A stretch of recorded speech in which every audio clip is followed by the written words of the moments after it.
So I don't know about you, but I'm really in the mood for a good quality steak. You know, I love to cook, but I cook to love, and I really love cooking steaks. So let's get started.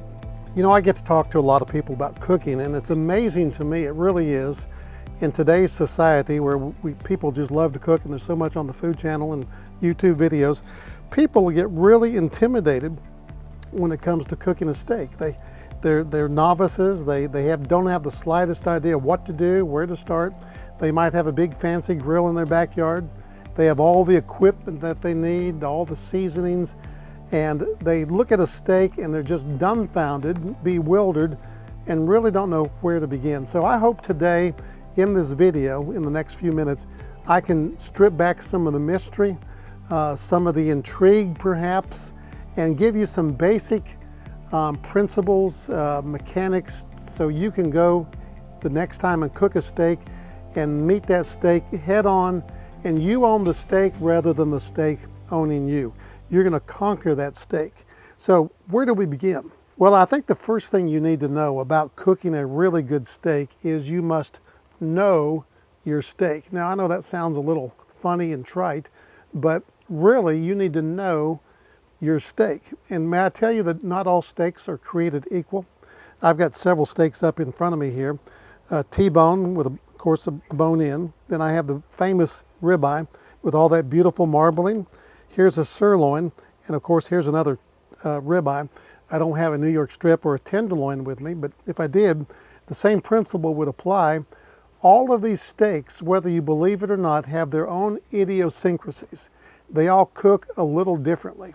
So when you approach a steak, if you want to conquer that steak and really own the steak, you need to understand what those idiosyncrasies are. For example, a steak with a bone in it, the meat around the bone is not going to get done as quick as the other meat. A steak with all this marbling in it, like this ribeye, is going to cook it's going to be very juicy, very tender. It's going to cook different than this sirloin steak that has very little marbling, or it may be even a beef tenderloin that has little or no fat in it. So you got to understand how all these steaks respond to heat and how they respond to seasoning. When I season a ribeye steak, I'm going to season it a little differently than I do a beef tenderloin.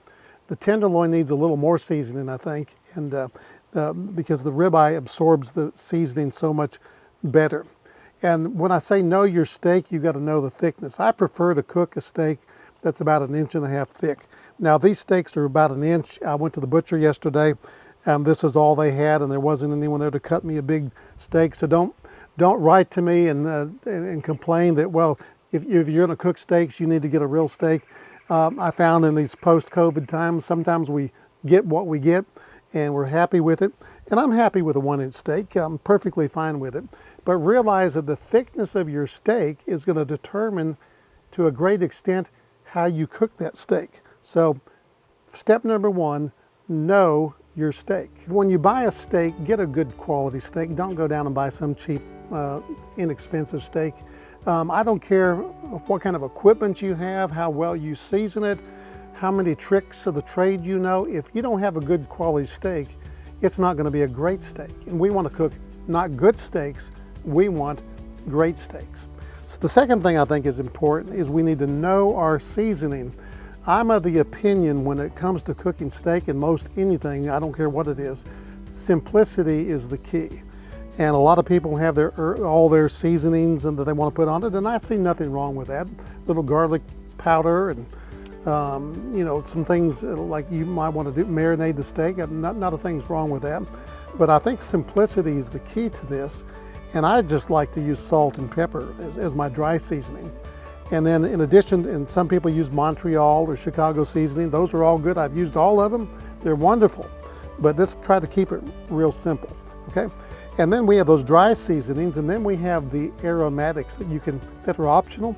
Over here I've got some rosemary, fresh rosemary right out of my garden today, some fresh thyme, and of course there's the good old butter over here, and everything's better with butter. What I did with these two steaks, I actually seasoned these probably 20 hours ago. Actually, I put them in the refrigerator on one of these wire racks, and I seasoned them quite generously with kosher salt.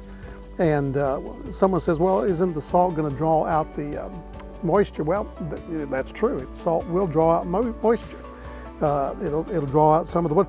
But by the process of osmosis, you can see that all that moisture has gone back into the steak. And now the steak is not only seasoned on the outside, but it's seasoned on the inside. So the best way to do it, if you have the time to do it, season these things a good 20 hours ahead of time. Keep them in the refrigerator on a little wire rack, and that little effort's going to really elevate your steak and kick it up to a brand new level like you've never known before. Now these steaks here, I have not seasoned them yet. I'm going to put on a glove over here. Season more than you think you're going to need. I'll usually do this in a pan so I can season the edges of it, but I don't have a pan here today, so we're just going to do what we have here. Flip that over. And what's going to happen, I'm going to lose about 30% of that seasoning in the skillet when I sear it. Come over here with my coarse black pepper. Put that on there generously. Now I know what you're saying right now. Someone's saying two things right now. First of all, well, he didn't wash those steaks or rinse them off in water. Do not do that. That's something that was done a long time ago, probably because of a particular need, but the health department tells us now don't pre-rinse or wash your protein. There's nothing, because it causes more contamination than it does help. So we're not going to rinse our steak off. So don't get mad at me for that. And someone else is saying this right now, well, why are you going to put that pepper on there and the pepper is just going to burn? Well, I've never burned pepper. I've never had pepper burn, and I've cooked a lot of steaks and other things with the pepper on it. And I don't know what the burn point of pepper is, but I've never reached that yet. And so don't worry about burning your pepper.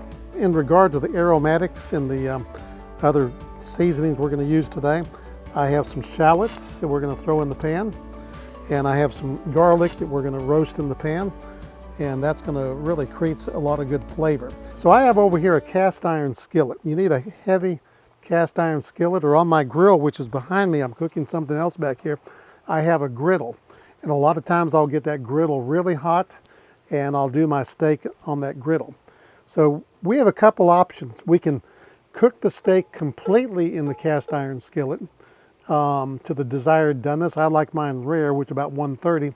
Or we can sear it, get a good brown coating on it, a good crust on it, and then we can finish it in the oven. And that's what we're going to actually do today. Even though we're outside, I'm going to take this inside and put it in the oven at about 400 degrees and finish it in the oven inside. So let's get the skillet going. Turn that heat up as high as I can get it. Now you notice I have over here avocado oil, which has a smoke point of about 530 or 40 degrees. And again, if you watch my videos, you know that I use avocado oil all the time. Love using it. I don't have to worry about it burning. Now I will add butter later. Now I do something a little different than a lot of people do. I don't add my aromatics until the very end. After we sear both sides of the steak and get that crust on it that we want, and before we put it in the oven, then I'm going to add my aromatics. And then when I pull it out, I'll baste it a little bit and we're going to be perfectly fine. Now I've got a little tool over here that I really like. This is an infrared thermometer and it has a probe on it. So I can check the internal temperature of my steak. But what I like about this is I can check the external temperature of my skillet. And I like to get this thing up to about 100 or 400 degrees. That seems to work for me pretty well, 400 degrees. And then we'll put the oil in, get it hot, and then we'll add our steaks.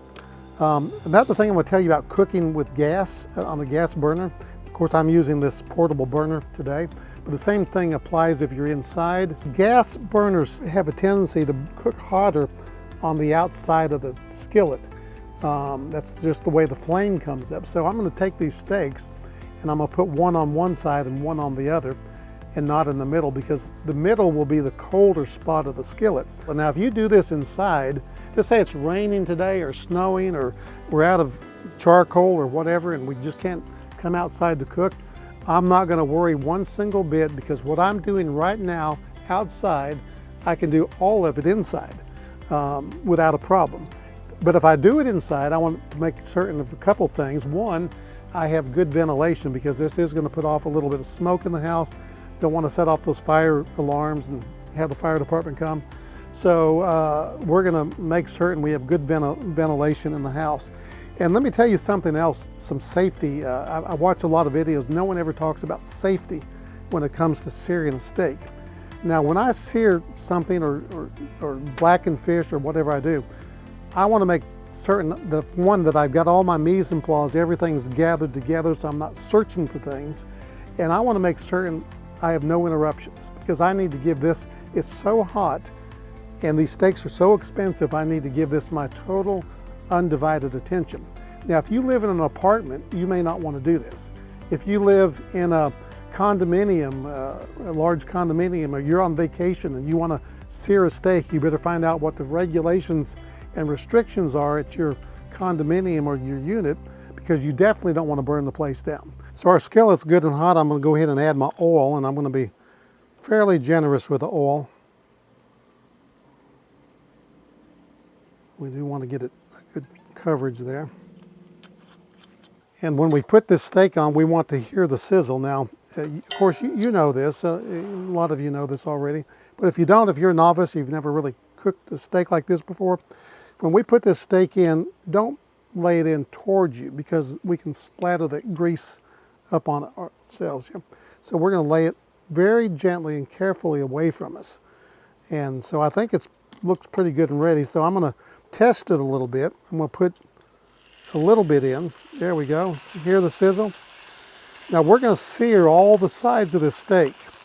Actually, we're going to sear top and bottom and all the perimeter of the steak. Put the T-bone in. Hear the sizzle. I love that noise. That's music to my ears, actually. Love hearing that. Probably 2 minutes on each side, roughly. We'll just take a peek at it. We'll flip it over, do the other two sides. Now, what's another important thing about cooking a good quality steak? You really have to get a good sear on it. And that's what we're doing. We have a good temperature here, and we're going to sear all the sides of it. And that searing gives it a caramelization.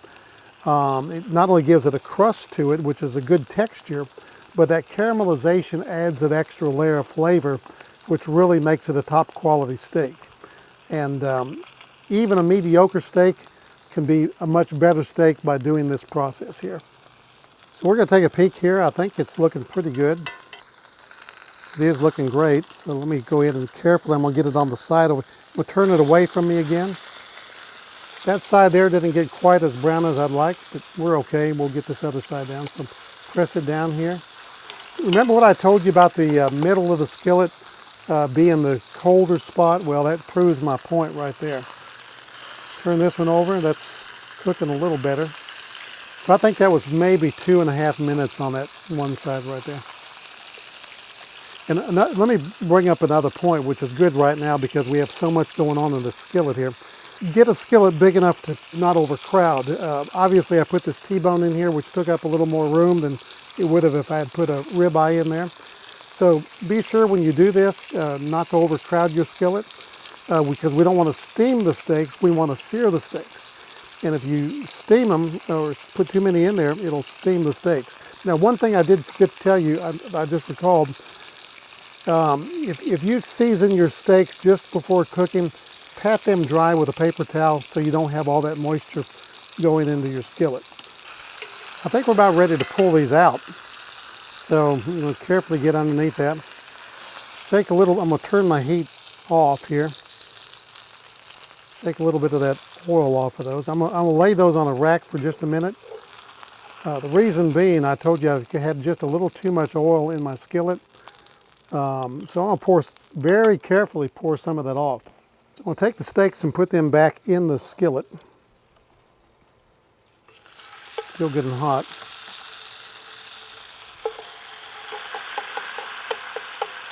The next thing you need to know about searing a steak is you must nail the temperature if you want a good Western quality steak.